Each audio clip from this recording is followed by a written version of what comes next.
یہ ماہ سیام میں سخت گرمی، زبان کانٹا بن گئی، حلق خشک ہو گیا اور ہم پانی نہیں پی رہے، ٹھنڈا پانی دستیاب ہے، کوئی دیکھ بھی نہیں رہا، وضو کرتے بھی احتیاط کرتے ہیں، میاں کیوں نہیں پانی کا 2 گھونٹ لے لیتے، ٹھنڈا پانی ہے، میٹھا پانی ہے۔ کہا ہم نے روزہ رکھا ہے، اللہ دیکھ رہا ہے۔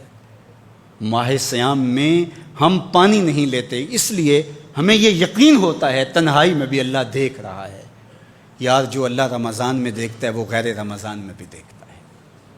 پانی پینے لگو تو دیکھتا ہے، رشوت لینے لگو تو تب بھی دیکھتا ہے، آنکھ بھٹکے تو تب بھی دیکھتا ہے، خیال بہکے تو تب بھی دیکھتا ہے، سوچوں میں آوارگی آئے تو تب بھی دیکھتا ہے۔ یہ یقین تمہارے ساتھ اگر جڑ جائے کہ تمہارا رب تمہیں دیکھ رہا ہے تو پھر گناہ کرنا مشکل کیا ناممکن ہو جائے گا۔ ان اللہ خبیر بما تعملون، اور جو تم کرتے ہو تمہارا رب اس سے باخبر ہے۔ مت سمجھنا کہ وہ دیکھ نہیں رہا، تم کو چھٹی دے رکھی ہے تو اس کا یہ مطلب نہیں ہے کہ تم اس کی پہنچ سے باہر ہو یا اس کی نگاہوں میں نہیں ہو۔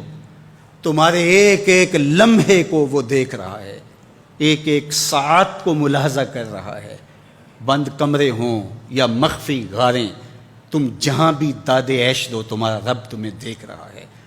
کالے پہاڑ کی گہری غار میں چیونٹی چلتی ہے تو اس کے ننھے اور مہین پاؤں سے سینہ سنگ پر جو لکیر بنتی ہے تمہارا رب اس کو یوں دیکھتا ہے جیسے دیوار چین کو دیکھتا ہے۔ تو کیا وہ تمہارے اعمال کو نہیں دیکھتا؟ تمہارے ایک ایک عمل کو، تمہارے ارادے کو، تمہاری آنکھوں کی خیانت کو، تمہارے دل کے ارادے کو دیکھتا ہے۔ ایک ایک چیز سے وہ آگاہ ہے۔ وَلَا تَكُونُوا كَالَّذِينَ نَسُوا اللَّهَ، اور ان لوگوں کی طرح نہ ہو جانا جنہوں نے اللہ کو بھلا دیا، غافل ہو گئے، اپنی خواہشات کی زندگی گزارنے لگے۔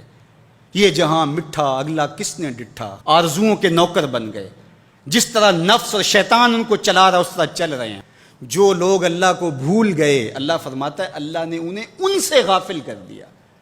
اللہ جب کسی سے ناراض ہوتا ہے تو ہدایت چھین لیتا ہے۔ اسی لیے ہمیں ہر روز ہر نماز کی ہر رکعت میں ہدایت مانگنی ہوتی ہے۔ اہدنا الصراط المستقیم، ہر روز مانگتے ہیں، ہر نماز میں مانگتے ہیں، ہر رکعت میں مانگتے ہیں، اللہ ہمیں ہدایت پہ گامزن رکھنا۔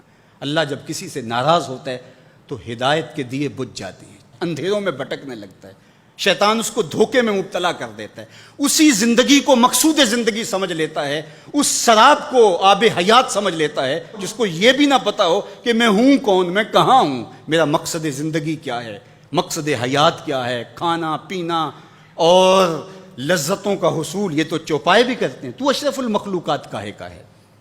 یہ زندگی تو ان کی بھی ہے کہ وہ اچھا کھاتے ہیں، تم تو ایک پاؤ بھر گوشت کھا لیتے ہو اور شیر روز ایک ہرن چاٹ جاتا ہے، وہ تیرے سے زیادہ کھاتا ہے، تیرے سے زیادہ طاقتور ہے۔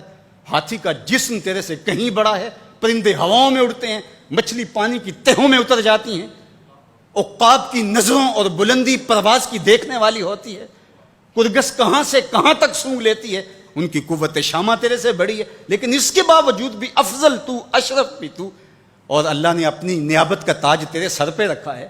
تو مقصود ہے، تو مسجود الملائک ہے، فرشتوں کی پیشانی تیرے حضور جھکی ہے، تو اپنے آپ سے آشنا ہی نہیں ہے، تجھے پتہ ہی نہیں کہ تو کون ہے۔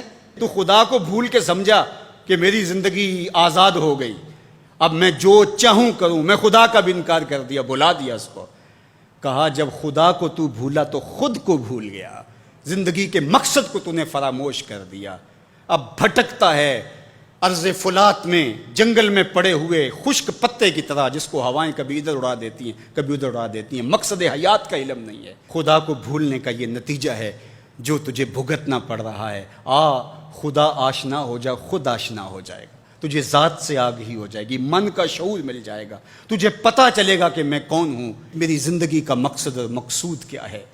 تو اگر تو ایسا نہیں کرے گا تو اللہ تجھے تیرے سے بے خبر کر، تیری ٹانگیں نہیں توڑ دی جائیں گی، تیرا رزق نہیں چھین لیا جائے گا، تیری آنکھوں سے روشنی نہیں اچکی جائے گی، تیرے کانوں کی سماعت نہیں کھینچ لی جائے گی، یہ سب کچھ ہوگا لیکن مقصد زندگی نہیں ہوگا۔ تو کہا اس قرآن سے جڑ جاؤ، اپنی زندگی کو مالک کے سپرد کر دو اور ایک ایک لمحہ مالک کی چوکھٹ پہ گزار دو۔